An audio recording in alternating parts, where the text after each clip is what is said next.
Hi, and welcome to the Everything and Anything in a Bit Gay podcast. I am here tonight with my husband, Andrew Randall Freeman. Hi, Andrew. Hi, everybody. So today, Andrew and I are sitting in our new home, and that's the topic of our show tonight. We are talking about the number of moves, and we're going to kind of go through them and talk about our experiences. But I think we've moved more places than any of our friends have ever. My friend Jennifer was close behind us, and then she ended up buying a house outside of Chicago, and so she has now fallen behind in the numbers. But Andrew and I continue to be nomads and continue to move around, mostly for jobs. So let's start the conversation. So I moved to New York in 1998. I lived in a studio, and you lived in a studio, and we lived separately, but I was there living at your place basically almost the whole time. Yep. And then we decided after, I guess, a year and a half of being together. Well, first, let's back up. We were together for about 3 or 4 months, and I said, wouldn't it be fun if we just lived together? And you kind of looked at me shocked. Okay. I don't remember that, actually, after 3 or 4 months, to tell you the truth. I just kind of mentioned it, and I think that you, I think it almost ended the relationship in some ways, where you're just like, I'm going to go out with my friends on Thursday, and not with you, because I think I really scared you about actually committing that early in. And I was thinking about it just from a financial standpoint anyway. So Okay. So then we ended up a year and a half later, Andrew's landlord, Mr. Pollock. Correct. Good old Mr. Pollock. And what was the super's name? Oh, Tommy. Tommy. Because he looked just like that guy from that Great Adventure commercials. Yes, exactly. Remember? He had a very similar look. And so Mr. Pollock had a 1-bedroom apartment, and Andrew was living on 85th between 3rd and Lex, almost on Lex, and I was on 90th between 2nd and 3rd, and this new 1-bedroom was on 78th between 2nd and 3rd. Sounds right. So we went over there one morning before I went to work to look at the place, and you're like, let's do it. And then I got a little freaked out about, oh my God, we're going to live together. But we ended up moving in together, and obviously it worked out. So that was move number 1 for us, was moving to a 1-bedroom apartment on the Upper East Side. Correct. Then after 9/11, I no longer wanted to live in New York City, in Manhattan, and I said, let's move to Brooklyn. So we ended up going to Park Slope, and we ended up finding an apartment, and it was really cool because it had an elevator that opened up into the apartment. Yes, that was our mistake. It was we were somewhat captivated by the elevator in the apartment that you would put in with the floor numbers. You would put in a code, and the elevator doors opened up directly into your apartment. There was also a community garden across the street that we joined, and it wasn't, I think technically it might have been Sunset Park, but it was Realtors Park Slope. In any case, Maybe. That was our next move until we realized there really weren't any closets in this apartment. 0 closets for the amount of clothes we had. After about a year. Oh, and it was 2 bedrooms too. Oh, yes, you're right. It was 2 bedrooms. And it had a very hot landlord, remember? What? It had a very hot owner and landlord that would came over and would fix things. Do you remember it? You probably don't remember I him. don't remember. Okay. But then I remember, so we were there for, I guess, a year. I assume it must have been. And we decided to move again. Probably because there were no apartments. And at that point, we really didn't have that much stuff because I don't really remember the actual moves. Yeah. And I believe that's probably because it wasn't that arduous. I actually do remember clearing out Zach's apartment one morning because I remember the driver in a little ways. Anyway, so the next move, which would be, what number are we now? So we moved in together, 1. Yeah, Park to Slope. Brooklyn. Now to the second Park Slope, where I remember I didn't want to pay a broker's fee. Yeah. So because of that, I kept looking at ads, and I remember at that point there was a print version of the Village Voice. I saw an ad, no fee apartments, and we found what was one of the best apartments we've ever had. It was in Park Slope, right between Flatbush Avenue and the other street was Prospect Place. Yeah. And this building and those two streets formed like a triangle or ran parallel to each other. So we had a view of Flatbush Avenue and an entrance on Prospect Place. And it made it just very long. It might have been an industrial space or corporate. I think at one point it was a doctor's office or a dentist office or something. That's what I think it always was. Like it was like some industrial, some corporate building. It just seemed very big, and I remember there was like sprinklers at the top in case of fire. So I think that's why we thought it was corporate. There was a cool like roof. It wasn't like done or anything, but we could get up to the roof, which we did a few times. Watch fireworks or something. Yep. Then our next move. Well, then we were kind of just done with New York at that point, and we wanted to buy a house, and we knew that we weren't going to be able to ever really buy anything in New York and I said, well, let me ask my company, which was Merrill Lynch at the time, can we move to Miami and I can work down there? Yep, and there was an actual Merrill Lynch office that you could go into down there. And so we ended up moving. My manager at the time said, yes, you can move to Miami. You just got to come to New York once a month for meetings, which was great because I still wanted to come to New York. Yeah, that was bonus. And so we moved and we went down and looked for an apartment. What? So my recollections of the precursor to the move, first of all, I was working for McGraw-Hill at the time. Yes. So I had just only been there a year, but I had had a successful year. And they were able to create a new territory for me down in Florida. Yeah. And so that was another wonderful thing about the success of the move. But I also don't remember being too excited about Florida. And because in my mind, Florida was kind of made up Miami. It was made up communities. It was like there was no real history, and it was all kind of, again, the gated community, not even like the gated communities as much as just like these new homes with the pool and the clubhouse, etc. And it was my good friend, brother, Jay Lazar, who was like, his comment was something along the lines of, what do you really know about Florida besides going to see your grandparents in Tamarack? Exactly. So I was like, okay. So that helped me have a better open mind. And your grandfather was living there. Yes, my grandfather was there as well in Tamarack. Yeah, and so we had the bonus of having him. He was 45 minutes away from us. And so, so we ended up going to get this apartment in Bay Harbor Islands. What move is this? We got to keep updating. Oh, yeah, so this is move number 4. Are we sure? So we moved in together, moved to Brooklyn, Park Slope 1. 2, Park Slope 3, Florida 4, 2.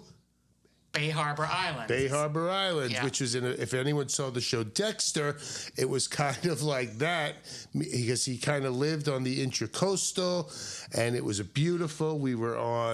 we'd leave the main Miami geographically. And drive across on like 135th Street, but you ended up on like 125th Street, or it was vice versa when you got to the other side. Yeah, you ended up on Miami Beach, like North Miami Beach. Correct. Sunny Isles is where you ended up at. And we were on the Intracoastal and in a genuine island. And it was a wonderful 2 bedrooms, pool.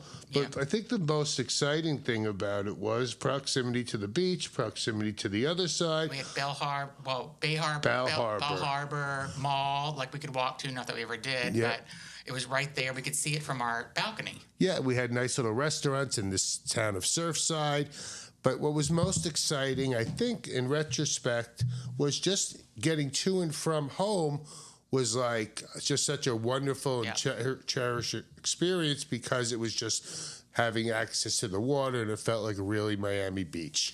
And that was move number... That was 4. That was 4. So then we decided, the reason we were moving there is to buy a house, so we started looking at houses. And we ended up finding a house in right by Miami Shores. Shorecrest is what it was called. Yep, south of Miami Shores, a very nice neighborhood, and Shorecrest, which is technically in the city of Miami. Yep, the city of Miami, and we ended up buying this 3-bedroom house. That's move number 5. Ding, ding, ding, ding, ding. Number 5, and we bought this house, and we loved it, and we tore out the kitchen and redid the kitchen, and did some other work. Yeah, we had a wonderful. What color? Oh no, that was. I'm thinking of the New York blue apartment we painted Smurf blue. Oh yeah. And no, but we did some good colors in the house. We did. And we had somebody paint the outside. We got hurricane shutters. We got a new AC, whole thing. So we put a good investment in that house. We were there for 4 or 5 years. Yeah, we had wonderful times in that house. We have wonderful pictures of your parents. Yeah. And celebrating Rosh Hashanah. We'd have barbecues. Grandpa would come for holiday dinner. We made a wonderful friend in our next door neighbor, Carol Sue Tippins. We had Clyde across the street, and some crazy cat ladies. And I forgot there was the other neighbors. Yeah, I forgot her name. But what was the couple's name? I almost thought it was like Carlos, maybe, or... they were Cuban. They were from Cuba, probably at the time in their mid 60s, and they were really nice people. I don't remember. And what I remember, their house was really cool because they had kind of fencing up in front of it, but when you walk back, it was almost like a botanical garden. It was incredible. They took a lot of pride in it. So now we're at number 5, and then what happens? Then my company. Said, well, if you really want to move up in the company that I was working for, because I moved to a dermatology company, they said, our headquarters and the president sits in Atlanta, so we need you to move to Atlanta if you really want to do something good. So I said, all right, well, let's move to Atlanta. So we ended up going up to Atlanta. And I spoke to my company, and at that time I'd always been a remote worker. Part of my area responsibility included Georgia and some other southern states, so it really worked out for my work as well. And we went up to Atlanta. And we found an amazing apartment from our friend Bobby, who was our landlord, and and Bobby, we met her. We ended up becoming friends with her, and I'm still friends with her on Facebook. So hi, Bobby, if you're listening. Hi, Bobby. Yes, she was a wonderful person. Our next door neighbor, John, I think it was. John, yeah. And it was a really cool townhouse, and it had a pool up on the roof. Yeah, there was. Well, I guess it was. I don't know if it was on the roof. I feel like maybe it was midway up. It was open. There might have been floors above us, but I couldn't swear. But it was 4 blocks south of Piedmont Park, right in the Midtown area. And like Zach said, it was kind of like a brownstone, our place, because it was on the first floor. So we had an entrance, our own entrance from the street, and a nice little sitting area with the table. But there was also, I remember, like a main entrance, and you could come through like a traditional apartment where you would walk by the other doors from an indoor perspective. So that was move.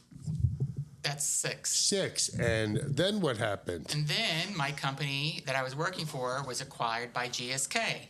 GlaxoSmithKline. GlaxoSmithKline. And then I was lucky enough to get an offer with GlaxoSmithKline, but they said you need to move to Philadelphia. Or Raleigh, Durham, North Carolina.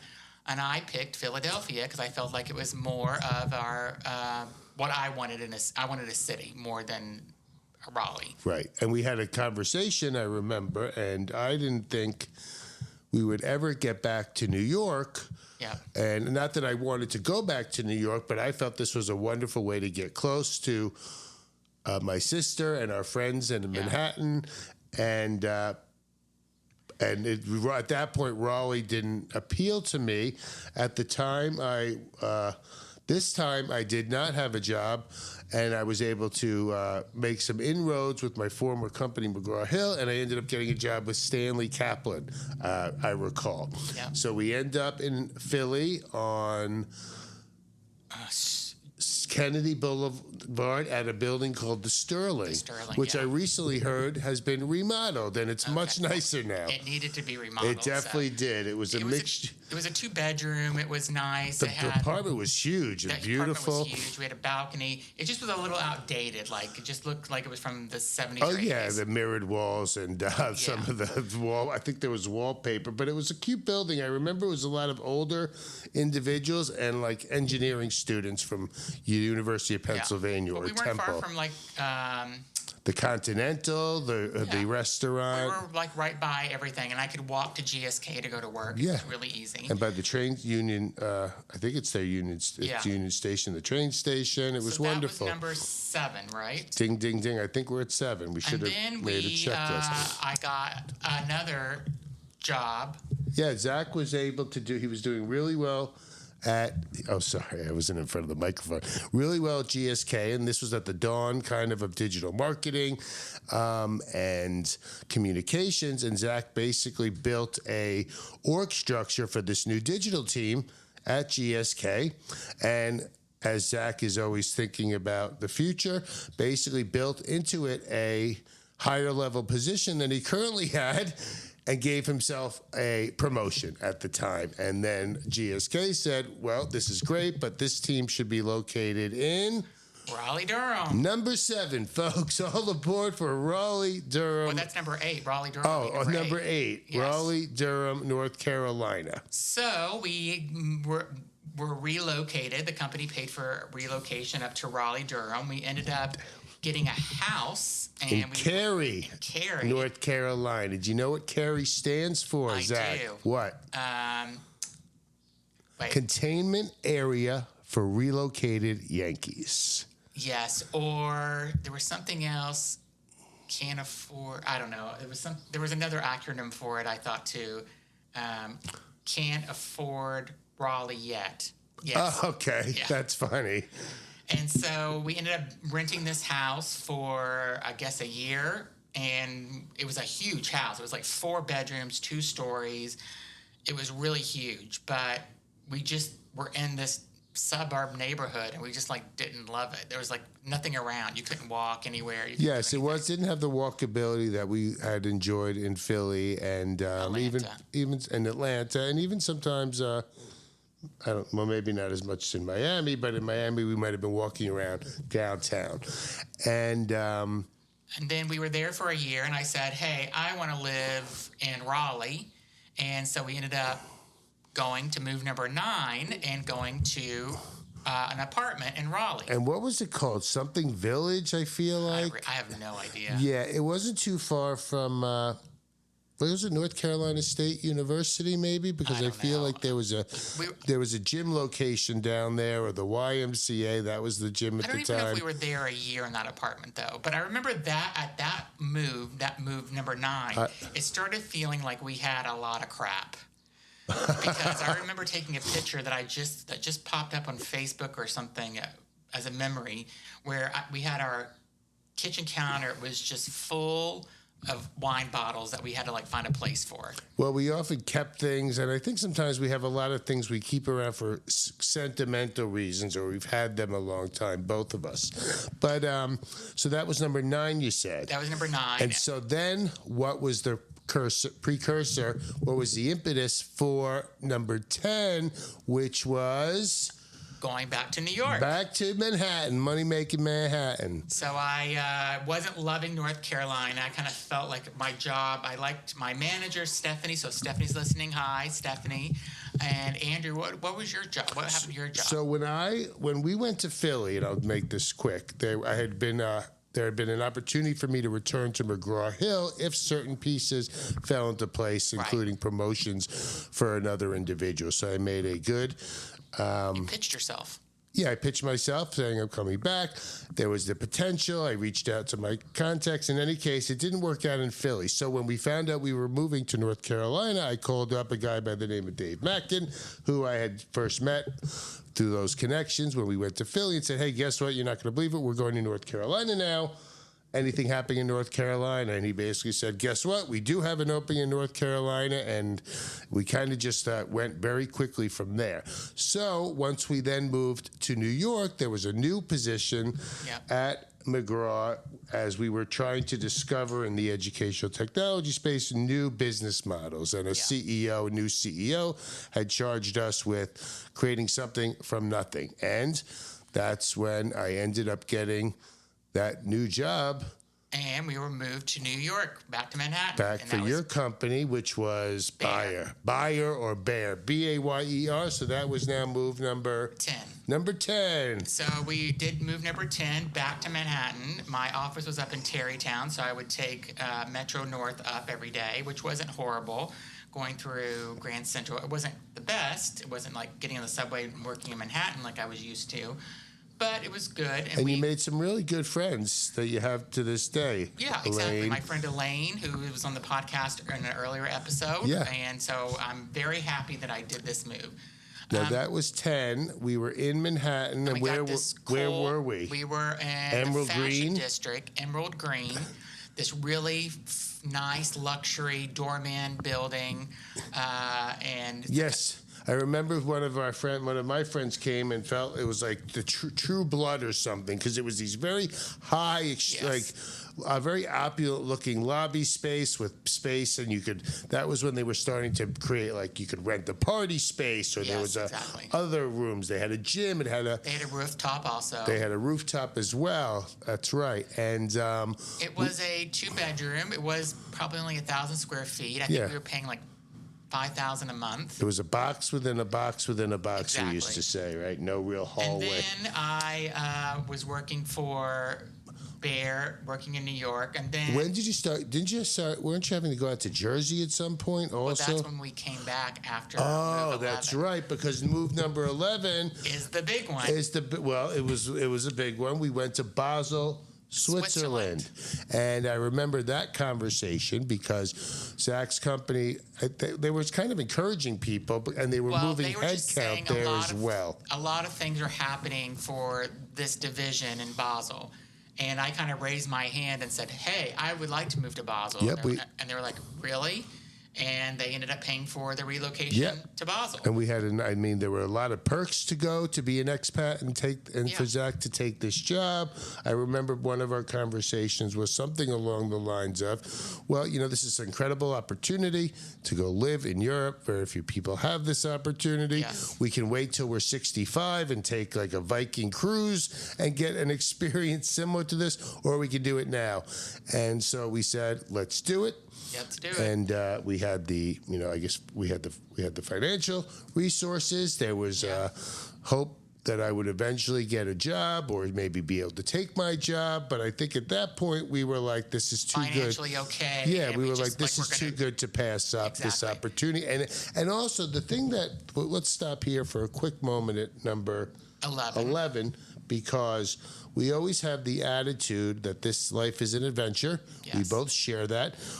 We never really saw these things as big deals, I think. At least I didn't. We always felt like, well, number one, we could always come home, wherever home. We always felt like Manhattan was home. We did, but I feel like we felt like Manhattan was home. My parents were probably, were they in Greenville by this point? No, they were still in New York because they came to say goodbye to us.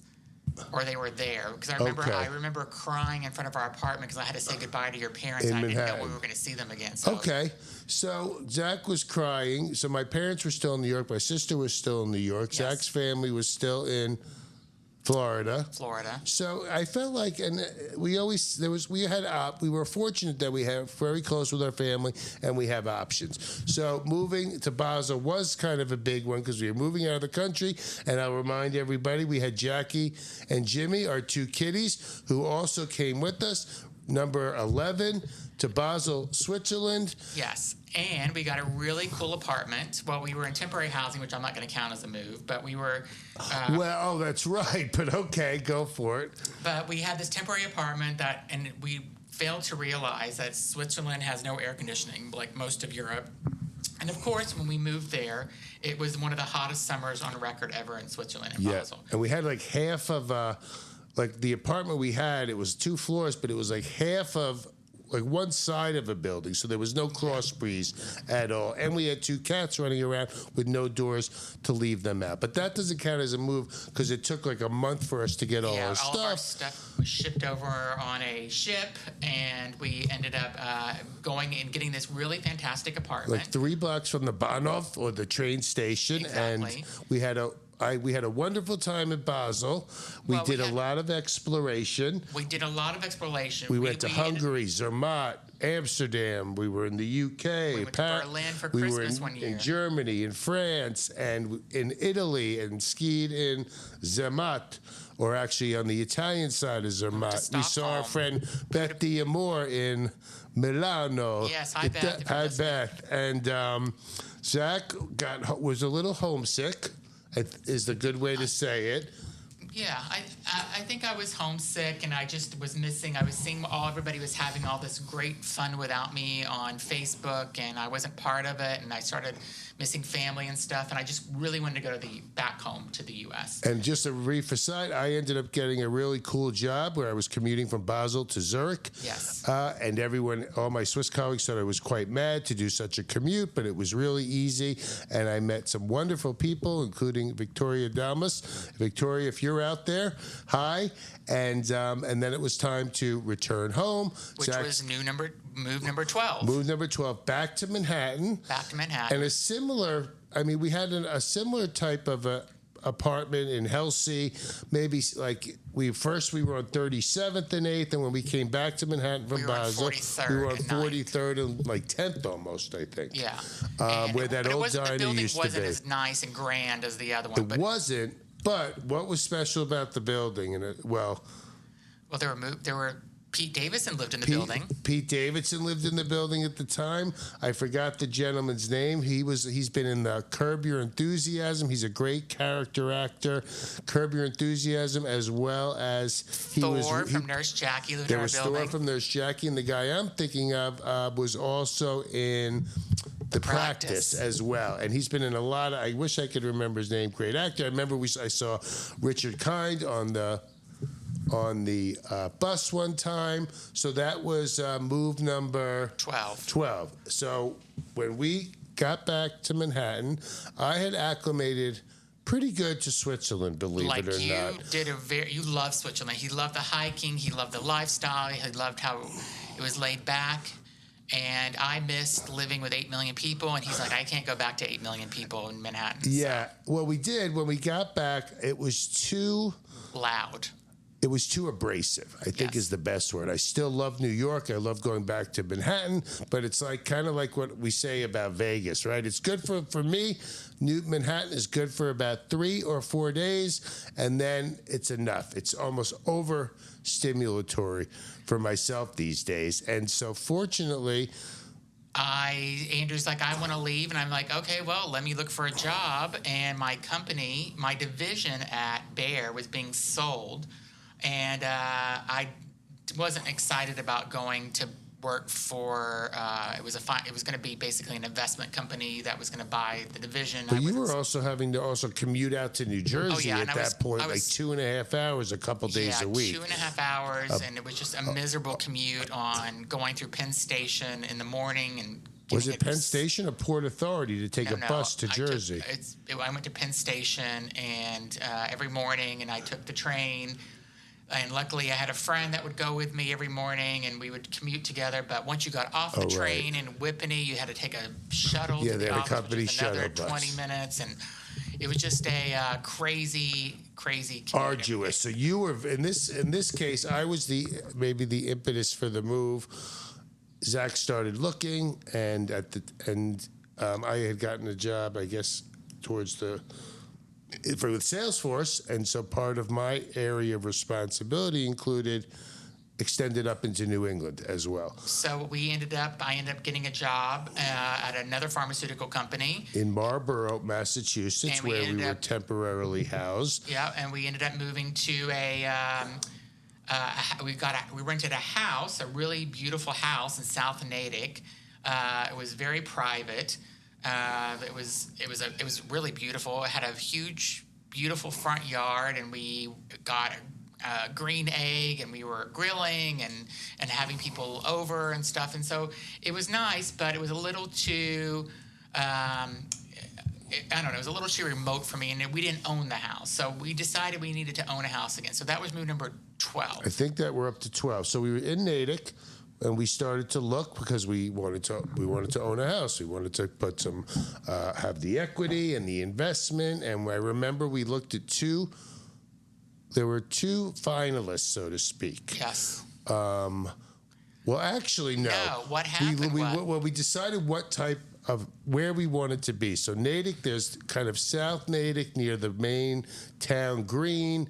That is like the main street, and it's older Natick. And then there's a new part of Natick, which goes up to, I forget, what is it, Worcester Street or Route 8 or 16, where the Natick Mall is.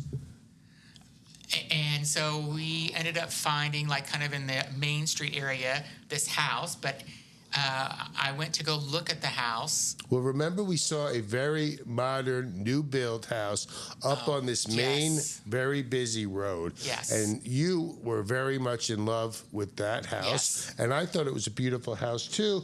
But I recognized the fact of what our lifestyle change would be by having to maneuver on this busy kind of highway near in the new part of Natick versus what we kind of did like being in the southern part of Natick, which was the very bucolic landscape and the country roads and the trees and all of that. And then I went away. You went on a cruise. That's when I went on my cruise? You were on a cruise because I couldn't get in touch with you. Because you were on your cruise with Jason Lazar. I was on a Flogging Molly's cruise back then? You were. I guess that was the first Flogging Molly's cruise. And okay, right, because we were in... Okay, what keep happened going. was that I found this house. It was a beautiful house. I think it was built in 1913. Really updated, but it still had some of the old charm of the house. Had a perfect size yard for us. And... I said, I'm going to make an offer, and I think Andrew's going to love it. And made an offer. It got accepted. I think there was a couple of offers. The woman, the realtor, really liked us, and we ended up meeting the owners. And they really liked us. And the owners really liked us. Their husband was from Switzerland. Yes. So we had that instant connection. And, they often say you're not supposed to meet. The buyers and the sellers are never supposed to meet. But that was move number 14. Yeah, and they even hosted a wine and cheese for us one night. Move number 14 to Natick. So we were in Natick. And we were there for probably 5 years, I guess. We were there for a good amount of time. We were both working in Boston. Yes. Doing a little bit of a commute. And then there was an offer. Zach received a really... a very lucrative offer to go to Dallas, Texas. Yes, so I ended up taking a job for this dermatology company, being head of communications, but it was based in Dallas. Or actually, it was in Fort Worth, and they were moving to downtown Dallas. So I ended up taking this job, and we moved to Dallas, and that was move number 16. I guess we're up to 16. And... we lost count already. Yes, I knew we did. That was move number 16, I believe. And we took this job, and we were there for about a year and a half or so.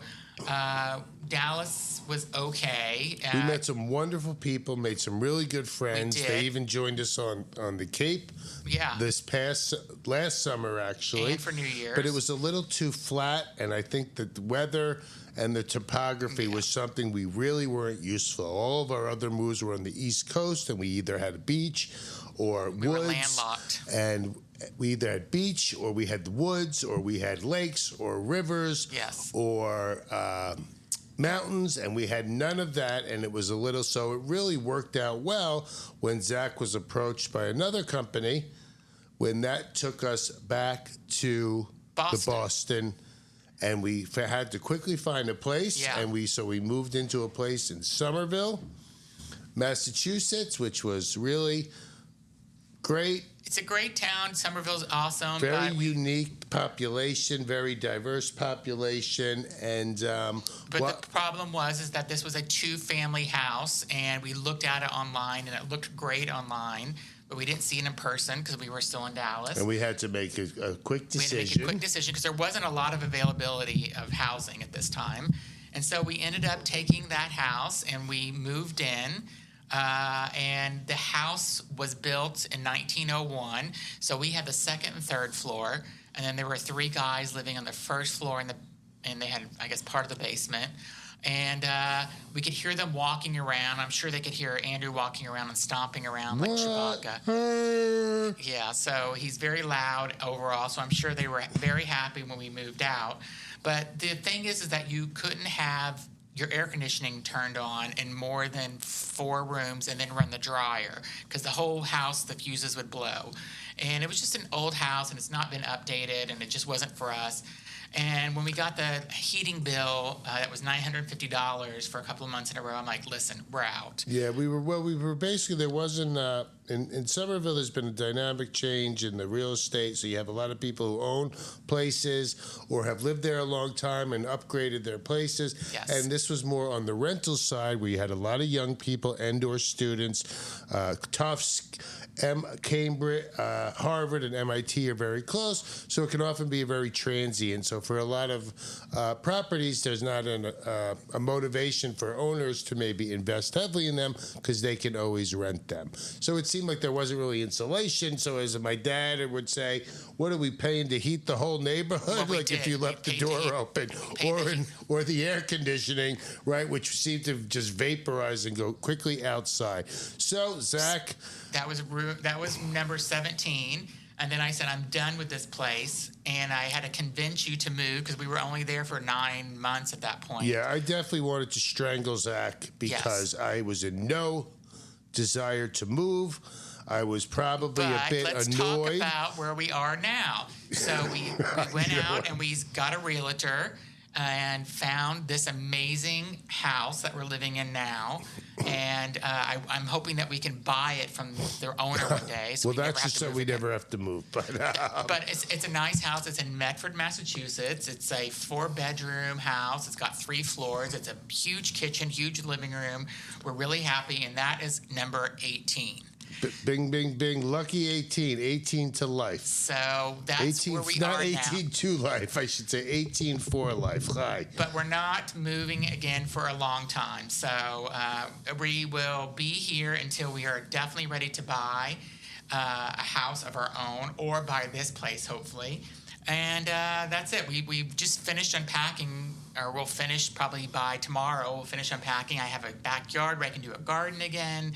And it's very exciting, and we have a little downtown in Medford that we can walk to and have dinners, and we're half a mile away from a reservation. Yeah, the Middlesex Reservation, that was one of the attractions for us as well. It's a huge reservation with several bodies of water, Yes. and it borders like 5 towns, Stoneham, Melrose, Winchester. Medford, Winchester. Yeah, is that 5? Anyway, so we're very excited. There's a huge amount of windows. Yes. Emma and Toby, our kitties, are very happy because there's all sorts of critters. We've named the gopher that lives out back in this rocky area Gertrude or Gertie, and cats are visiting and birds. They love it. We love it. And this is where we are for number 18. Yes, we're not number moving. 18. So hopefully there's not a 19, at least for the next several years. I think our plan is to even maybe look for a weekend house and buy that somewhere because Boston's so expensive, and then just rent our main house. So we'll see what happens. Yeah, well, we've had plenty of experience, and over the years, we know what we like and what we want to look for. We do. And now we just have to agree on how we want to prioritize things. And that might be a fun little thing for a podcast in the future. But it's been great being here, Zach. I always enjoy the podcast. Well, thank you for being on with me again, and thank you for spending 18 moves with me over 25 and a half years. So if we can do 18 moves together, then we're going to be together forever. We are going to be together. They're going to have to carry me out of this house on a stretcher. With that, I love you. I love you too. And thank you all for listening. And be sure to follow me on my podcast. I'm on all the platforms. And send me an email, Zach at everythingandanythingpodcast.com. And let me know what you think about the show. Thanks so much. Have a great day. Bye, everybody.